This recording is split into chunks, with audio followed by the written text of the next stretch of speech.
Welcome to Backstage 421, the musicians only podcast, with your host, author, and music lover, Charles Campbell.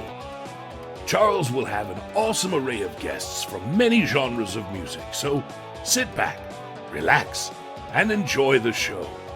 By the way, Ray Mattis is the composer of this awesome intro music.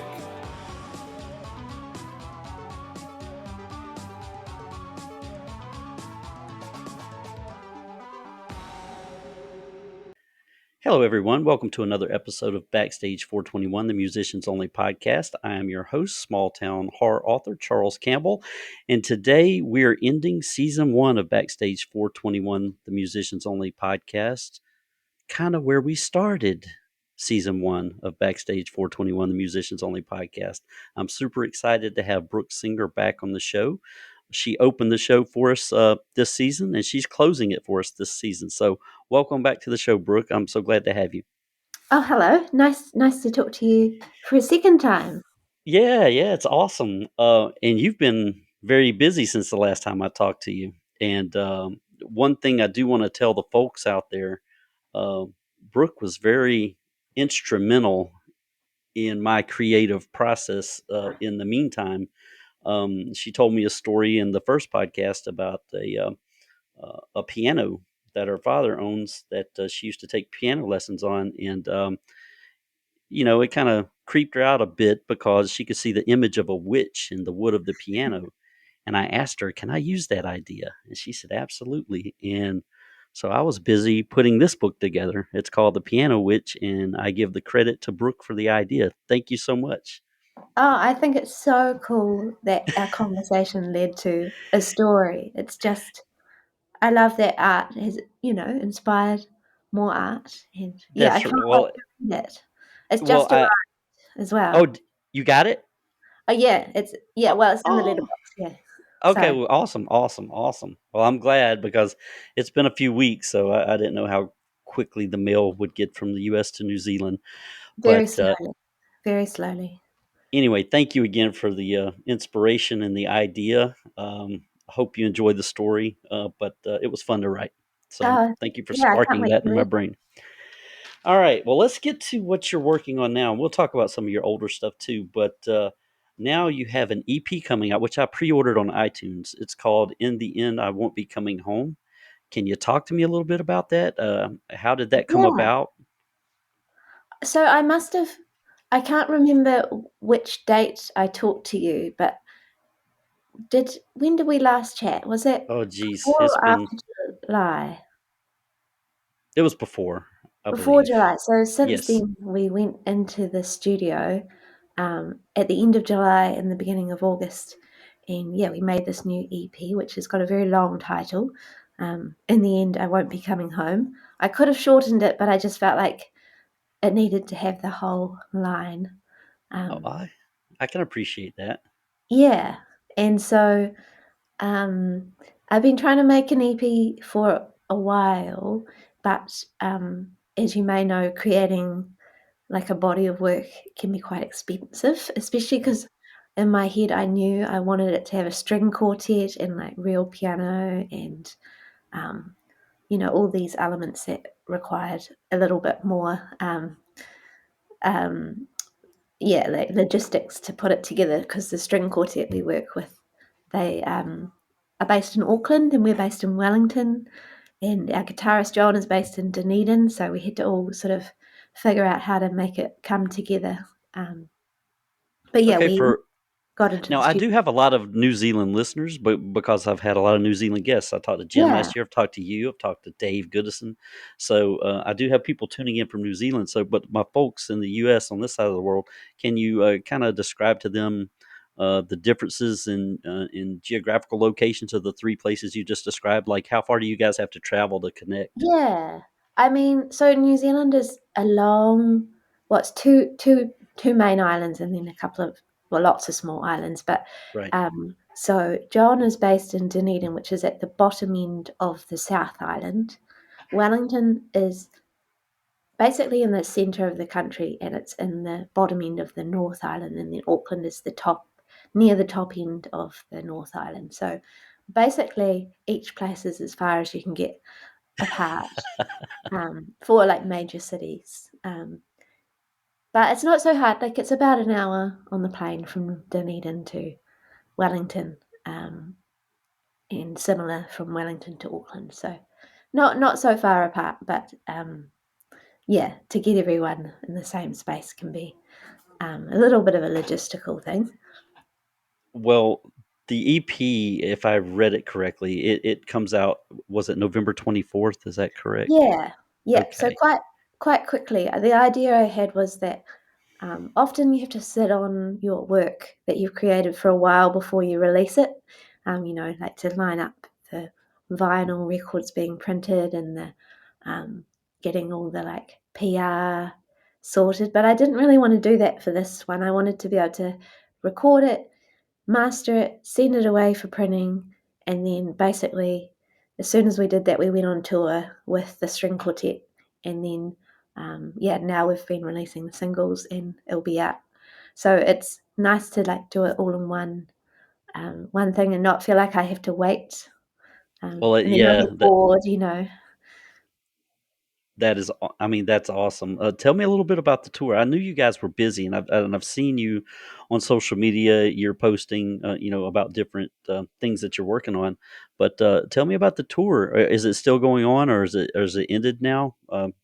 Yeah, it was just actually only 4 shows, but it was Okay, 4 shows that, we had to, like, work on, string arrangements for all of the songs. So we, had all the new songs with string arrangements, and then we also got, our writers and arrangers to write for some of our older material. So we picked songs that we thought would either kind of be reinterpreted by having strings or ones that just felt like it would be really like they already had some string parts and we wanted to rewrite them for a full quartet. oh, that's nice. Well, talk about the string quartet a little bit. How did you come up with that idea to pull in a string quartet, and who are they? So my audience knows who. I mean, you mentioned some names, but who Yeah. comprises the quartet? Well, we work with the Black Quartet, who's an Auckland quartet led by Mahuia, who's an amazing composer as well and film writer.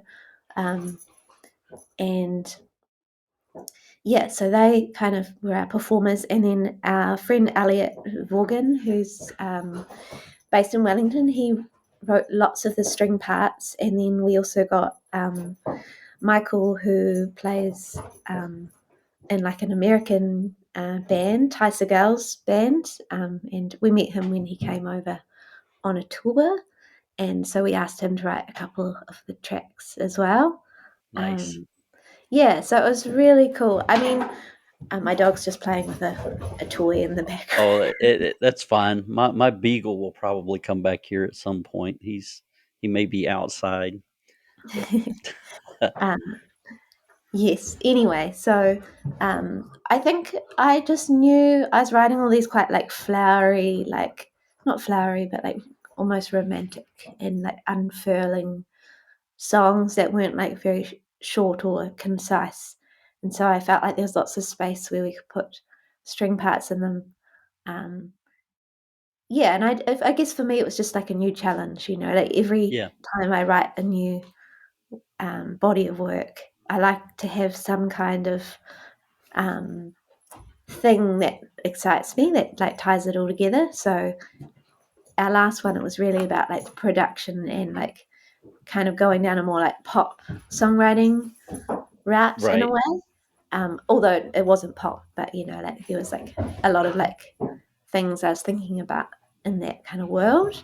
Yeah. Whereas, yeah, this one was almost like a reaction to that and going the other way and just doing something quite not Well, poppy. I enjoy that. I really enjoy that because you kind of I don't want to call it a 180, but you kind of pivot and like you Mm, said, go in a different direction. And I caught that. I have listened to two of the tracks. yeah. That are available.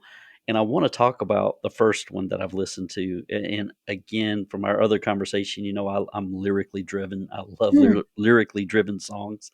So I want to know how you came up with the song Leech. How did that come about? and what inspired that. I love that song. I thought it was great, and the Oh, story you told in it was really good. So for my listening audience, go listen to Leech. Go pre-order their EP.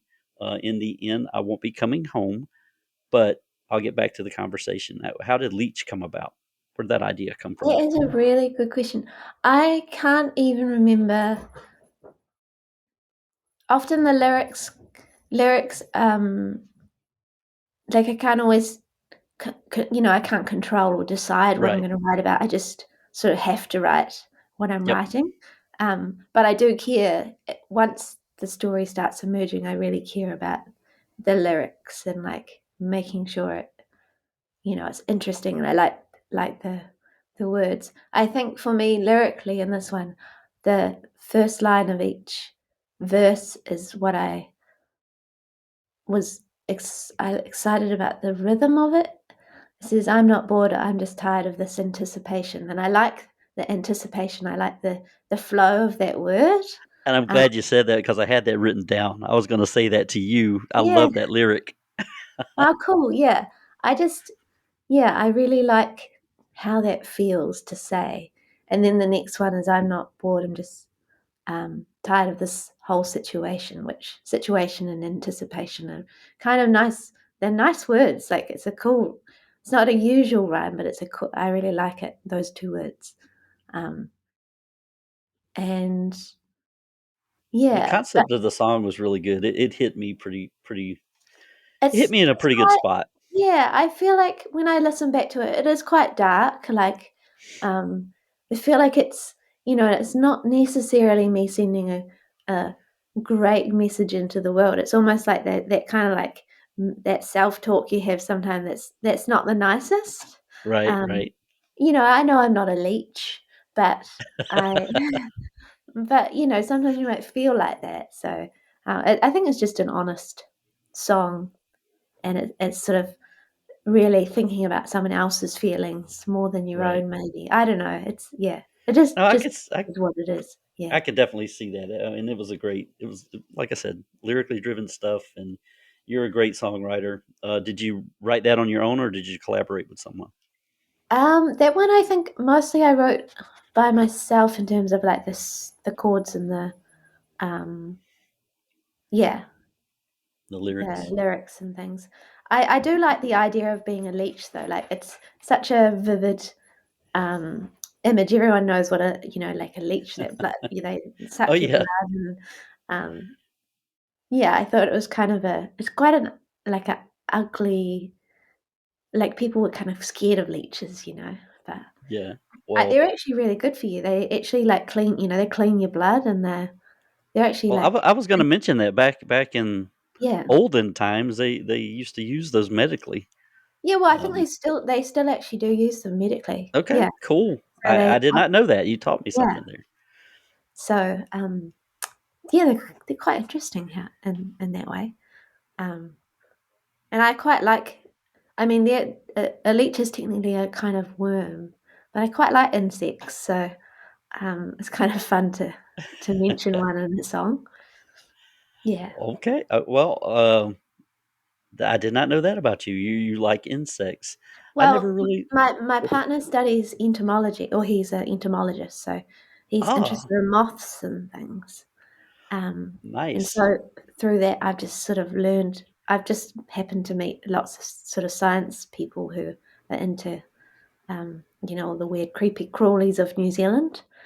Um, and we have some really interesting, strange moths, and like we've got a kiwi that doesn't fly, but we've got all these other insects that I guess because we've been like separated from other continent or other pieces of land for a long time. Maybe we've got some quite strange and ancient insects as well. Well, that's a good thing. So you're not tainted by the rest of the world. Maybe, yeah, Oh man. Well, that's awesome. So that brings me to the second song that I've heard, and I actually think it was a live version with maybe that quartet you were speaking of, Bearing Head. oh yeah, Uh, yeah, I watched that a few times, and I really dug the lyrics of that. But Bearing Head is actually a location. So, for my yeah. listeners, can you fill us in on what Bearing Head is and how that song came to you? Yeah, well, interestingly, I actually just went out there yesterday to Bearing Head. It's sort of so it's you drive out of Wellington through Wainoiamata, and then you get to this sort of coastline, and it's really beautiful. Like, the like waves, like the swell is like rolling in, and it crashes on these rocks, and there's this like Nice. estuary, and then there's this big hillside with like rocks and like windswept trees, and there's a lighthouse out there, and it's actually where they monitor um, pollution, air pollution, and they've been doing it for a long time. And there's a quite a well-known scientist who um, sort of confirms some stuff about climate change and things from their studies out there. But anyway, um, yeah, that's the place. And I wrote the bulk of the song in this old, like, rundown building that's out there because through my connection with insects, I guess, um, there's a woman who has been like instrumental in um, restoring some of the environmental stuff out there, and we were out there pulling out weeds and things, and also yeah, I brought my guitar out there, and in this old building I wrote the beginnings of Bearing Head. Um, and I went back there, yeah, yesterday, and they've done the whole building up that I wrote it in, except it's no longer like an old rubbly thing. It's like a little mini museum that talks about Oh, Bearing Head. nice. So that was funny to see that again. That is cool. So, what about the video that I watched? How did you guys put that together? It looked like a live performance to me. Um, Yeah, so actually that was I we didn't have any funding to make this record, so I was like, "What's the easiest way to make a music video?" And I was like, "I know, we'll just get someone to pop in and film while we're making the record." So all of the footage is just literally from when we recorded the record. So it's essentially like what you're seeing is the takes that we've used in the that is recording. super cool. It really is cool. And Yeah. outside of budgetary constraints, I think that's a great idea anyway. Even if you had a big budget to do these things, Yeah. because it was really raw and I That's liked it. exactly that's yeah, that's kind of I feel like because this music isn't trying to be for anyone, I was just wanting to, um I loved I loved the Beatles documentary, the Get Back documentary, and it was just like them playing, and I was like, "How cool just to see musicians just doing their thing." Oh Um, yeah, so that's why I was like, I just want it to be like, it's just real, and, like, I didn't really I mean, I kind of mentioned to everyone that we were filming, but, um didn't want everyone to, like, get dressed up or everyone's just, like, dressed comfortably how they wanna be right, for right. Just recording, so come as you are, right? Yeah, yeah, it's just exactly. yeah. Yeah. Well, that So was a great concept. oh, thank you. I like how it turned out. I feel like you really can kinda get to know everyone, I don't know, through it a little bit. No, that was really good. Like I said, I've seen it several times. I'm excited to hear some of the unreleased tracks, and I meant to write those down. Oh, I yeah. didn't write those down. If you could There's name a two couple of 2 others. those, go Yeah, ahead. so it's just a 4-track EP. One is called "In the End I Won't Be Coming Home," and that's why we were at Bearing Head yesterday because 'cause we're actually, filming another low budget but, hopefully beautiful video, which, yeah, we You filmed out say low budget, but they look really good, even if they're raw like that. I mean, the quality's really good. It's there. So we've got talented kudos to you. friends as well. Yeah, yeah. Well, kudos to you and your group and your crew. But Thank you. yeah, we'll talk about that song a little bit. In the end, I won't be coming home. What can we expect from that? I haven't heard it. I don't know if you've released it where anyone can No, hear it it yet. hasn't that's the title track. It's the one I'm most proud of. I think it's the best one. Okay. I mean, they're all good in their own ways, but that one, I feel like I really pushed myself, and it took me a long time to write it, and it was kind of almost 2 songs and that merged into one. It's like 5.5 minutes long, Oh, nice. I like really longer songs. long, and I was really inspired by, like, Joanna Newsom and, um yeah, I just wanted to go on a little journey, and there's lots of space. There's a few, like, instrumental sections where the strings kinda take over, Oh, and then nice. it's really epic at the end. Oh, just I can't goes. wait to hear it. Without spoiling it too much for me or the audience that will be listening to it, kind of what is the song about? I see the title. In the end, I won't be coming home. But is it an uplifting song? Is it a soul searching song? Kind of what's the Yeah, I think it's got quite complicated feelings in it, and I often find it quite hard to tell people what songs are about because they're about so many things, well? It's all really wrapped how a into person one. interprets it too. Yeah, Yeah. So it's hard to say. I'm really proud of the lyrics in this one as well. I don't know. I think people have to listen. It's it's definitely a journey though. Um, like even like lyrically, it goes places. It goes to the Atlantic Ocean, and it's nice. yeah, it just travels. And there's like car crashes. There's bombs. Um, Wow. there's a plane crash. There's a black box underneath the ocean. There's a line which goes, "It's not what I wanted, but it's what I won," which is sort of like, um, like that's a really interesting line because um, you're not getting what you wanted or what you thought you wanted, but you've won something. But I guess the interpretation is, have you won something better or more interesting, or did you win something and you're like, oh, didn't really want to win that kind of thing. So Is it kind of like this is the hand you were dealt kind of deal? Like kind kind of. of. Yeah, I don't know if I don't think I understand the song yet. I'm just sometimes songs take a while to, because it's a fresh song. I haven't lived long enough beyond the song to know what it means. Well, that's the other great thing about lyrically driven songs. Like I said, they're really up to the interpretation of the listener, so it can mean something completely different to me Mm, that it means to you as the writer of the song. So that's the yeah, great thing about music. It could hit me in a way that, oh man, I could be yeah, crying at the end of the song, or I could be smiling, I could be jumping up and down. yeah, exactly. I think, yeah, I do think because sometimes with songwriting, it's quite like about your subconscious, and so like a dream, like it's trying to tell you something. So sometimes what it's trying to tell you, you might not figure out for a while as a songwriter. So I feel like that's something else, like that's why I can't say what it's about yet because I Yeah, might I I got might you. not yet know. Um, Yeah, you haven't discovered it fully yourself. I got it. yeah, So you guys just got off of a 4 uh, date tour. Can you talk to me a little bit about that? How was that experience? And were you were with the quartet for this tour? yeah, yeah. Awesome, So awesome. it was actually so when we recorded the band in Wellington and the string quartet in Auckland, um, for sort of time and money constraints. But then for the tour, we all got to come together. So it was super interesting to like record this material separately. Well, I was at both sessions, but the rest of the band wasn't. Right. But then we basically the rehearsal we had on the day of the show was the first time we all got to hear the material all together, Oh wow. with the strings and the band.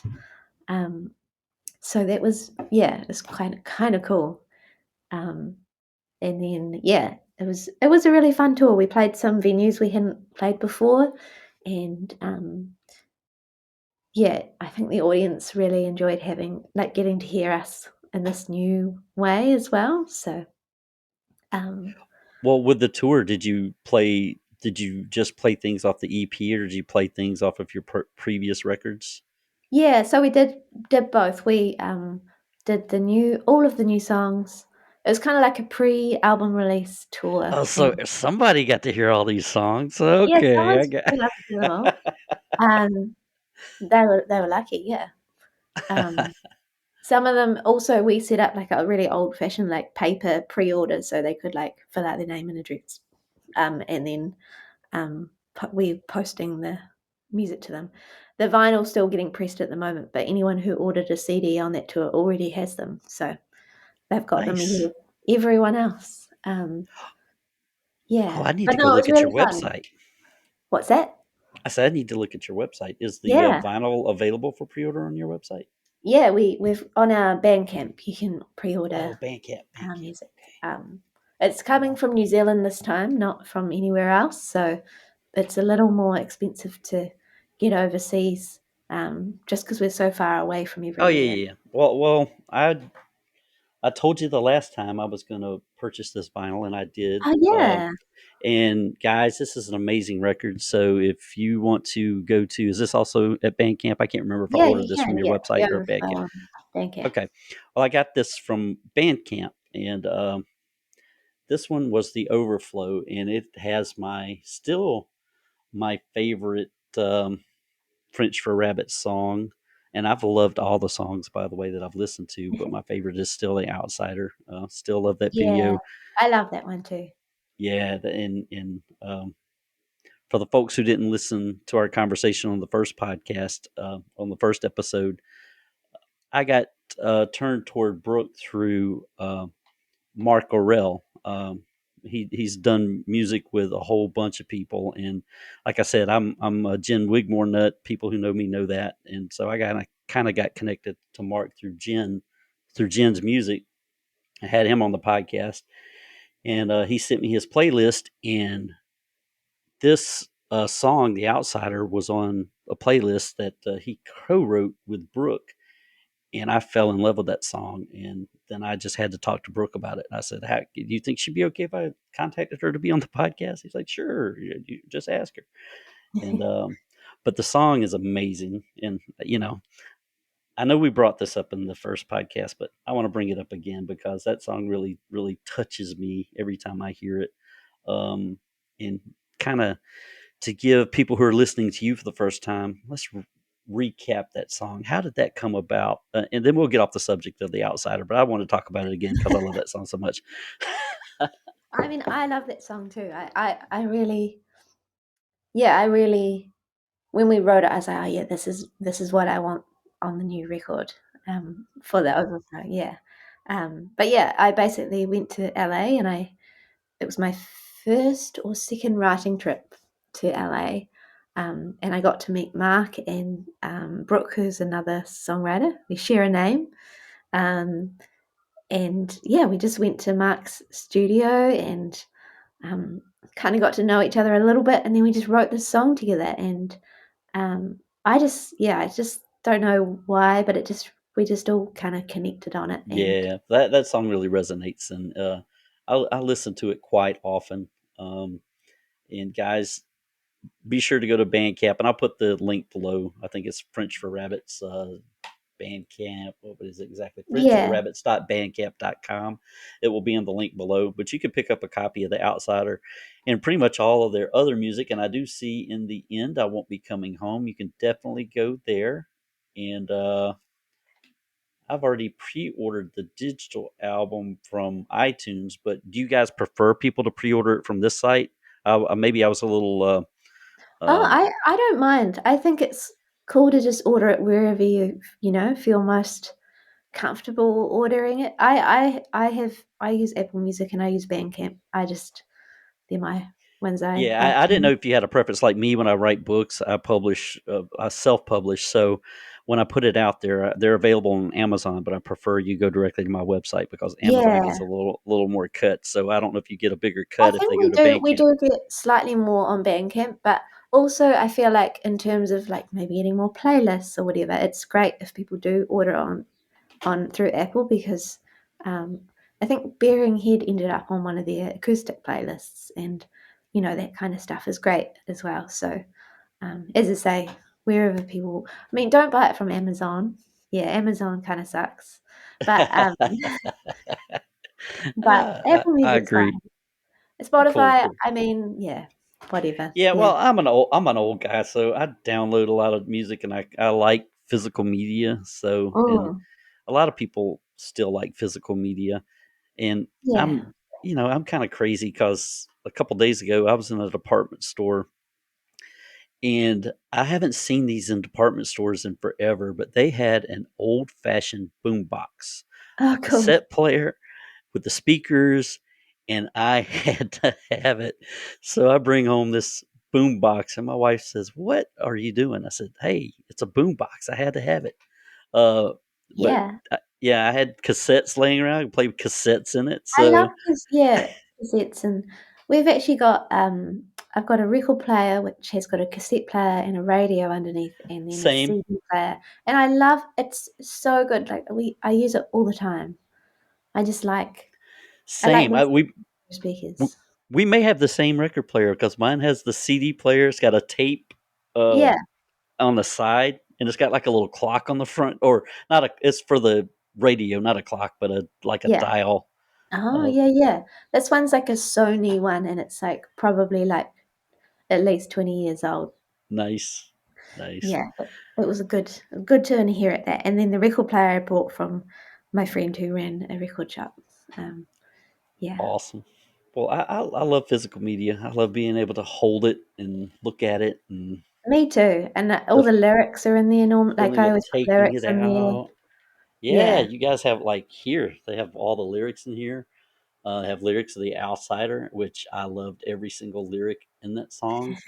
Um, and I'm not going to bore the audience and try to sing like Brooke. I'm not going to do I think that would be great. I'd love to. that. No, you wouldn't. I promise. I'll stick to writing. I love talking to musicians and I love talking about music, but that's about the extent. I can't really hold a Fair tune. enough. Fair enough.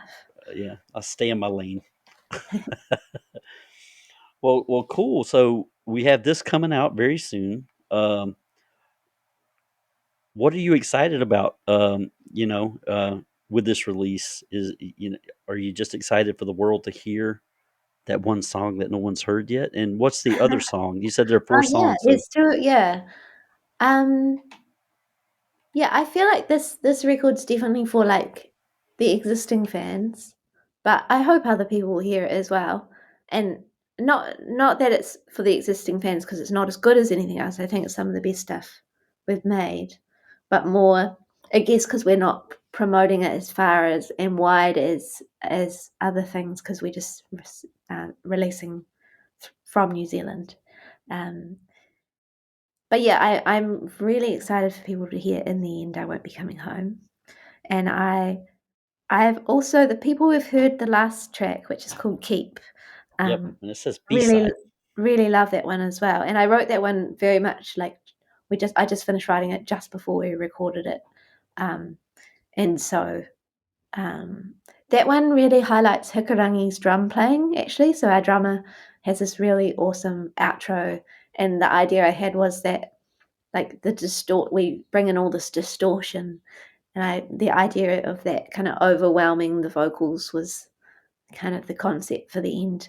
And I was really inspired by this band Low, their last record called Hey What is like just it's so beautiful, but it's got so much distortion on it, and I really like it really I found it really interesting. I hadn't heard anything like it before, so um, yeah, What that was was the like name? a little. What was the name of that band? I'm jotting it Oh, they're down. called Low, Low. Low. They've been around for a long time. Okay. I think sadly one of them recently passed away of cancer. But anyway, they're incredible, and yeah, so I was really like inspired by that kind of sound. But then the rest of the song is yeah, sort of I don't know. It's quite a raw sort of sound in the beginning. I actually recorded the opening vocal on my phone microphone. Oh, nice. Yeah. I can't wait to hear it. I'm super excited for you. Super excited for the musicians you're working with. Is there anything? I know the EP's coming out, but are you guys going back out for any more tour dates? You got anything coming up that you want to promote? Well, I guess the other interesting thing is to make it worthwhile releasing it on vinyl, because it's only 4 songs. We actually decided to double side the EP with our very first EP we ever made. So on the vinyl, it's got the new EP on one Oh, side, I and it's gotcha. got Climb by the Sea on the other side, which we released in 2012. But we recorded both of them with the same engineer, and it's our friend Lee Preble. So um, it's kind of cool because they're both recorded like about 11 years apart, and you can really hear like how young I was in the first one. I don't know. It's cool. It's quite disconcerting for me to hear them side by Oh, side. that Like they're way better well, musicians now. that's cool. So you'll have four tracks on the one side, and then I forget how many on the other. So 6 you have tracks on the other so you'll side. have a total of 10 tracks on the record. Yeah, Nice. and it's never been that one never came out on vinyl, but it was definitely the thing that introduced us to lots of people. So, um, Oh, for yeah, sure.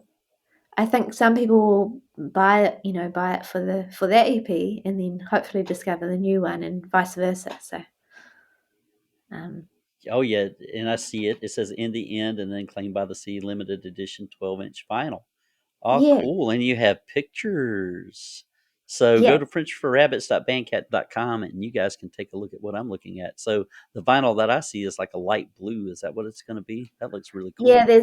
There's going to be the standard like black one, which will sound beautiful, and then there's the other one, which is like I think it's called Coke bottle green, is what I saw when I chose Oh, the color. But yeah, it's like a yeah, sort of slightly it may be transparent. my computer screen. It looks light bluish on my Yeah, it's screen, kind but of like bluey green and transparent, okay, um, cool. which I felt like matched the like oceanic. Because actually, the other thing about both EPs is, like I've returned to singing a lot about the ocean in this last one. Like Bearing Head is, right on the ocean, and in the end, kind of, yeah, the scenery kind of ties in. So yeah, there's definitely like some like ideas that have kind of resurfaced, I guess. Well, cool. That is awesome. Um, so before we end the podcast, I just want to, you know, see if there's anything else you want to talk about, anything else you want to put out there. I know we have the EP coming up. Do you have any other shows lined up? Or are we cool for right now? Um, or do you have something Yeah, on the horizon? I mean, we don't have too many shows coming up. We're just doing a couple, and then I'll plan something more proper for the EP next year. Um, but yeah, I've already got a bunch of other songs. I think we want to record another EP, sort of Nice.